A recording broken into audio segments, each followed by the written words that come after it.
బాగుందా? బాగలేదా? బాగలేకపోతే కాంగ్రెస్ పార్టీ ఈ బలం కొడతారా? 13 తారీఖు నాడు చీరి చింత గట్టాలి కాంగ్రెస్ పార్టీని. రేవంత్ రెడ్డి భాషలో చెప్పాలంటే లాగుల తొండలు ఇడిచిపెట్టాలి. నాకు ఆ భాష రాదు, కానీ తప్పుతలేదు. ఏం చేయాలి? ముఖ్యమంత్రి మాట్లాడుతుండే మాకు కూడా మాట్లాడక తప్పలేదు. గౌరవనీయులు మీ శాసనసభ్యులు, మీ అభిమాన నాయకుడు పెద్దలు ప్రకాష్ అన్న గారు, మీ అందరి ఆశీర్వాదంతో కాబోయే చేవెళ్ల పార్లమెంట్ సభ్యులు అన్న కాసాని జ్ఞానేశ్వరన్న గారు, గట్టిగా సపోర్ట్ కొట్టాలి జ్ఞానేశ్వరన్న గుజరా. బలహీన వర్గాల ముద్దుబిడ్డ, 93 కులాలను ఐక్యం చేసిన బలహీన వర్గాల బాహుబలి మన కాసాని జ్ఞానేశ్వరన్న. మరి అలా కేసీఆర్ గారు మీ దగ్గరికి మీ చేవెళ్ల సోదరులను నమ్మి మీ దగ్గరికి పంపించినారు. తప్పకుండా మీ ఆశీర్వాదం ఉంటుందని నేను నమ్ముతా ఉన్నా. మిమ్మల్ని అందరినీ నేను ఒక్క ప్రశ్న అడుగుతా. మోమాట పడకుండ్రి, సిగ్గుపడకుండ్రి, నిజాయితీగా సమాధానం చెప్పండి. 4.5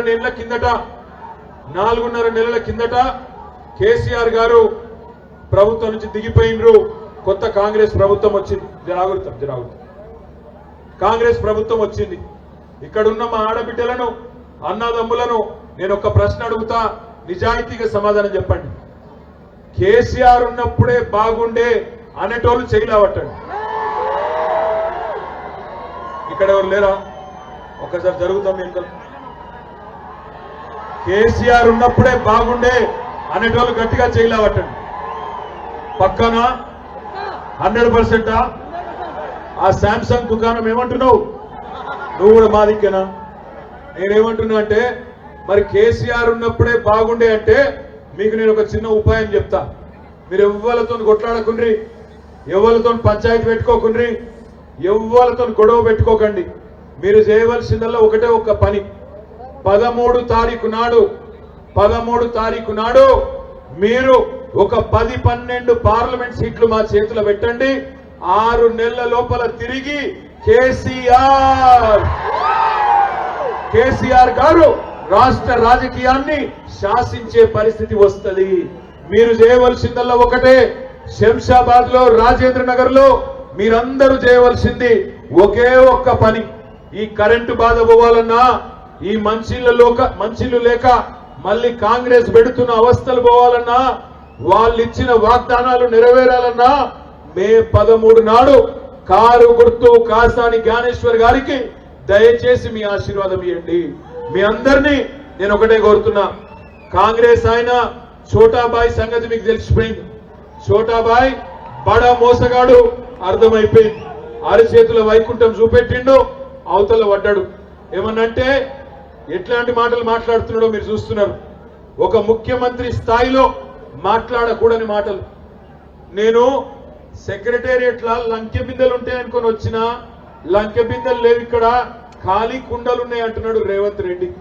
నేను అడుగుతున్నా మా రాజేంద్ర నగర్ ఆడబిడ్డలు, అన్నదమ్ములు చెప్పాలా. అర్ధరాత్రి గడ్డపారలు పట్టుకొని, తట్టపారలు పట్టుకొని, నెత్తి మీద తువ్వాల కప్పుకొని ఎవరు తిరుగుతారు లంకె బిందెల కోసం? ఎవరు తిరుగుతారు? దొంగల. నేనైతే అనలేదు, పెడితే కేసు మీ మీదే పెడతారు. నాకు తెలియదు ఏం చేస్తుండేనో రేవంత్ రెడ్డి, ఇదివరకు నాకు ఎరకలేదు. కానీ మొత్తానికైతే ఏదో ఇదివరకు మంచి పని అయితే చేయకుండా.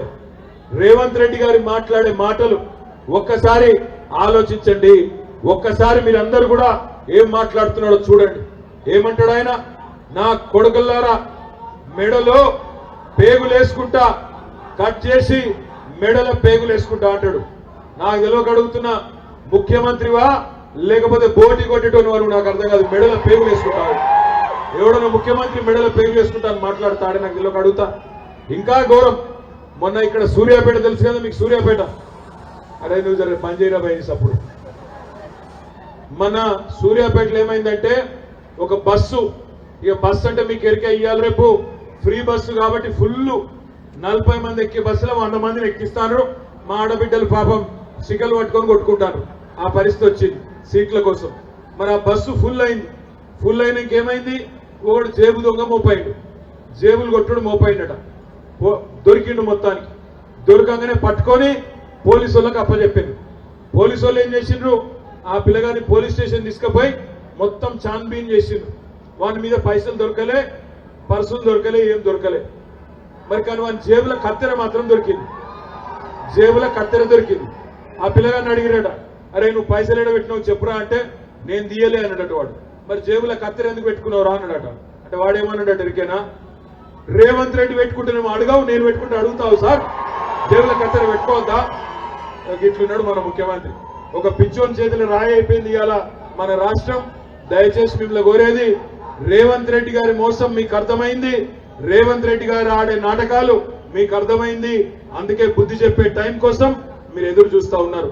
ఇక మరొక పార్టీ बीजेपी 2014 में बड़े भाई आए थे. बड़े भाई कौन? నమో నమో నమో నమో అంటే ఏందో ఎరికేనా? నమ్మించి మోసం చేసినోడు. నమ్మించి మోసం చేసిన నరేంద్ర మోడీ 2014 ఏమన్నాడు?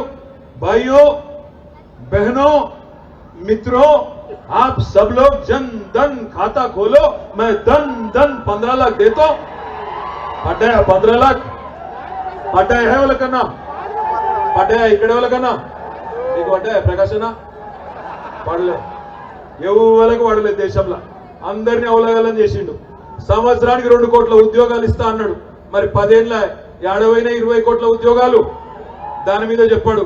కాలా ధన్ కాయ్ మోడీజీ అంటే సమాధానం రాదు. ఉద్యోగాలు ఎడవైనాయి మోడీ అంటే సమాధానం చెప్పాడు. ధరలు తగ్గిస్తా అన్నాడు, తగ్గియలే. పెట్రోల్ ధర పెంచిండు, డీజిల్ ధర పెంచిండు, కూరగాయల రేట్లు పెంచిండు. ఎందుకు ఓటేయాలో నీకు చెప్పు మోడీ గారు అంటే ఒకటే ఒక్కటి చెప్తాడు. ఏమంటాడు?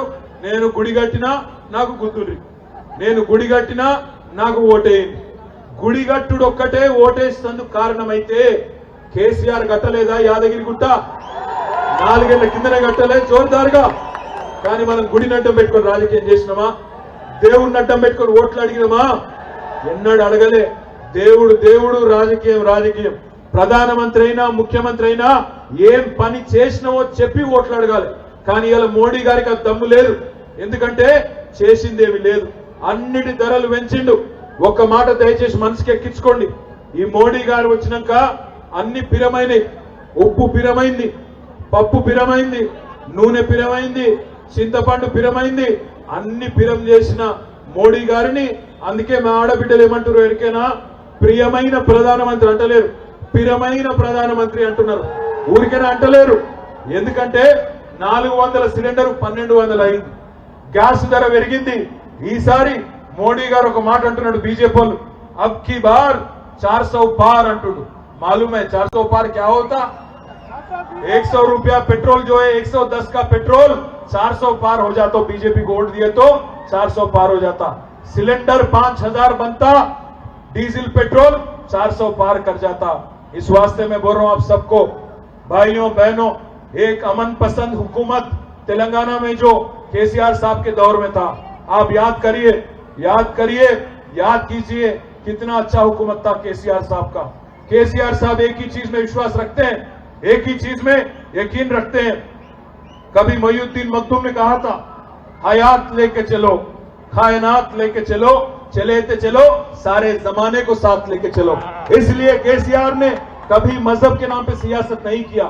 अगर एक गरीब हिंदू को बतुकम्मा के दौरान गरीब हिंदू लड़की को साड़ी मिलती थी तो गरीब मुसलमान को रमजान तोहफा मिलता था.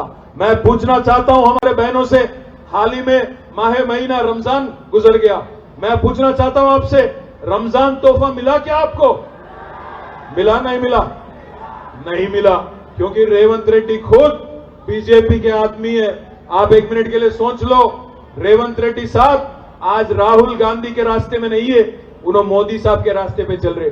मैं ऐसे ही नहीं बोल रहा हूं. ऊपर राहुल बाबा दिल्ली में बोलते, क्या बोलते? चौकीदार चोर है बोलते. कौन है चौकीदार? चौकीदार चोर है बोलते राहुल गांधी.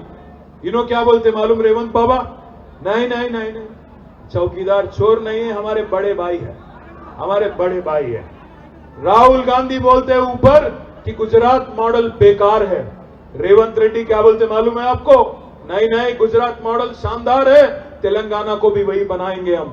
राहुल गांधी ऊपर बोलते कि अदानी फ्रॉड है, गौतम अदानी फ्रॉड है, चोर है। रेवंत रेड्डी बोलते कि गौतम अदानी हमारे फ्रेंड है, हमारे दोस्त है। इसलिए भाइयों बहनों, अगर आप गलती से कांग्रेस पार्टी को वोट देंगे, याद रखिए गलती से कांग्रेस पार्टी को वोट देंगे, ये आदमी रेवंत रेड्डी वो खुद जाने वाला है बीजेपी में। अगर गलती से आप कांग्रेस को वोट देंगे तो फायदा पहुंचेगा बीजेपी को, आप याद रख लेना। आज एक अमन पसंद चीफ मिनिस्टर, एक मुस्लिम दोस्त चीफ मिनिस्टर आज ये चाहते हैं आपसे कि आप हर वक्त आप और आपके बच्चे खुश रहें, उनको अच्छा से अच्छा तालीम मिले, उनका जिंदगी बेहतरीन हो। इसलिए 204 स्कूलों का तश्कील किया गया केसीआर साहब के सदारत में। आज आपके बच्चे इंटरनेशनल स्कूल में जो पढ़ाई लिखाई चलता है, वैसे ही पढ़ाई लिखाई एक एक बच्चे के तालीम पे 1,20,000 रुपया खर्च करते हुए जबरदस्त स्कूलों में आज पढ़ा लिखा जा रहा है। मैं पूछना चाहता हूं आपसे, ऐसे अमन पसंद चीफ मिनिस्टर जो हर किसी के चेहरे पे नूर देखना चाहते हैं, जो हर किसी को खुश देखना चाहते हैं, इनको जिताना, उनकी पार्टी की हिफाजत करना हम सबकी जिम्मेदारी है। केसीआर ने कभी मजहब के नाम पे सियासत नहीं किया, इंसान को इंसान की तरह देखा, गरीब को गरीब की तरह देखा। इसलिए भाइयों मैं आपसे कहना चाहता हूं, आज अगर मोदी को रोकने की ताकत किसी में है तेलंगाना में, तो सिर्फ और सिर्फ केसीआर और बीआरएस में, ये आप याद रखिएगा। गलती से आप कांग्रेस को वोट देंगे तो फायदा होगा बीजेपी का। दोस्तों ये चीज आप याद रखना, जरूर याद रखना। మీ అందరితో నా ప్రార్థన ఒకటే, ఇలా బీజేపీ వచ్చేమో గుడి కట్టినాం కాబట్టి ఓటేయమంటాడు, వాళ్ళకంటే జోర్దార్ యాదాద్రి కట్టినాం, అంతకంటే బ్రహ్మాండంగా అటు కాళేశ్వరం ఇటు పాలమూరు రంగారెడ్డి ఎత్తిపోతల పథకం లాంటి ఆధునిక దేవాలయాలు కూడా కేసీఆర్ గారు కట్టిండ్రు। నేను మీ అందరిని ఒకటే ప్రార్థిస్తున్నా, రాజేంద్ర నగర్ లో ఈ కాంగ్రెస్ ప్రభుత్వం వచ్చినాక రియల్ ఎస్టేట్ పరిస్థితి ఏదో నాకంటే బాగా మీకే ఎరుక। బాగుందా రియల్ ఎస్టేట్? వచ్చిన కంపెనీలు పీక్తున్నాయి, ఆడికెళ్ళి ఉంటుంది రియల్ ఎస్టేట్। వీళ్ళ ముఖాలకు, కాంగ్రెస్ ముఖాలకు కొత్త కంపెనీలు తెచ్చే తెలివి కాదు, ఉన్న కంపెనీలు ఆగబట్టే తెలివి కూడా లేదు। ఫార్మా సిటీ ఎత్తేసిండ్రు, ఇవాళ ఉన్న కంపెనీలనే ఆపుకోలేకపోతున్నారు। మొన్ననే ఓ కంపెనీ గుజరాత్ పోయింది, ఇంకో కంపెనీ చెన్నై పోయింది। అందుకే మిత్రులారా నేను మిమ్మల్ని కోరేది, కేసీఆర్ మీద గుండె నిండా ప్రేమ ఉంటే, కేసీఆర్ ఉన్నప్పుడే కరెంటు బాగుండే, కేసీఆర్ ఉన్నప్పుడే మంచినీళ్లు బాగుండే, కేసీఆర్ ఉన్నప్పుడే తెలంగాణ రాష్ట్రం బాగుండే అనే ఫీలింగ్ మీలో ఉంటే దయచేసి వేరే దిక్కు చూడకుండ్రి। 13 తారీఖు నాడు పెద్ద మెజారిటీలో బయటికి రండి, కాసాని జ్ఞానేశ్వర్ గారి కారు గుర్తు మీద 13 నాడు ఓటేసి మాకు 10-12 ఎంపీలు ఇవ్వండి। 6 నెలల్లోనే తిరిగి కేసీఆర్ శాసించే పరిస్థితి వస్తది, గుర్తుపెట్టుకోండి। దయచేసి మిమ్మల్ని అందరినీ కోరుతున్నా, ఎండ ఉంది నాకు కూడా తెలుసు, ఇబ్బంది ఉంది నాకు కూడా ఎరికే, పొద్దున 7 నుంచి 9 వరకు కంప్లీట్ చేసుకోండి ఓటింగ్, లేదా సాయంత్రం 4 నుంచి 6 వరకు కంప్లీట్ చేసుకోండి। రాజేంద్ర నగర్ లో ప్రకాష్ అన్నకు జోర్దార్ గెలిపించారు మొన్న, రేపటి రోజున కూడా జ్ఞానేశ్వర్ అన్న బలహీన వర్గాల ముద్దు బిడ్డ। మొన్న ఈ మధ్యన కాంగ్రెస్ నాయకుడు అంటాడు, బీసీలకు దమ్ముంటే గెలిపించుకోని జ్ఞానేశ్వర్ అంటుండు। మరి దమ్ముందా లేదా సత్తా చూపెడదాం, ఎందుకంటే ఇవాళ ఎట్టిస్తున్నాడు ఎక్కిరిస్తున్నాడు ఒక ఆయన కాంగ్రెస్ ఆయన। దమ్ముందా జ్ఞానేశ్వర్ గారిని గెలిపించుకునేది బీసీలకు అంటాడు, మరి మనకున్నదా లేదా? ఈ ప్రకాష్ అన్న మీరు రాజేంద్ర నగర్ లో మీరే ఓట్లలో చూపెట్టాలి। 13 తారీఖు నాడు బ్రహ్మాండంగా పెద్ద ఎత్తున రండి, మరి కారు గుర్తు మీద ఓటేసి గెలిపించండి అని మనస్ఫూర్తిగా కోరుతూ, మళ్ళొక్కసారి ఇంత పెద్ద ఎత్తున తరలి వచ్చిన మీ అందరికీ పేరు పేరున హృదయపూర్వకంగా వెనకాల ఉన్న మా అన్నదమ్ములకు కూడా పేరు పేరున నమస్కారాలు తెలియజేస్తూ, ఏ గుర్తు మనది? ఏ గుర్తు మనది? నెంబర్ 1 ఉన్నది చేవెళ్ళ పార్లమెంట్ లో, కారు గుర్తు నెంబర్ 1। రేపు డబ్బాలు ఇప్పినాక కూడా రైమన్ ఉరకాలే కారు నెంబర్। ఒక్కసారి కారు గుర్తు మీద ఓటేసేటోళ్ళు చేయలేవటండి ప్లీజ్, నేనైతే ఇస్తున్నా భయ్।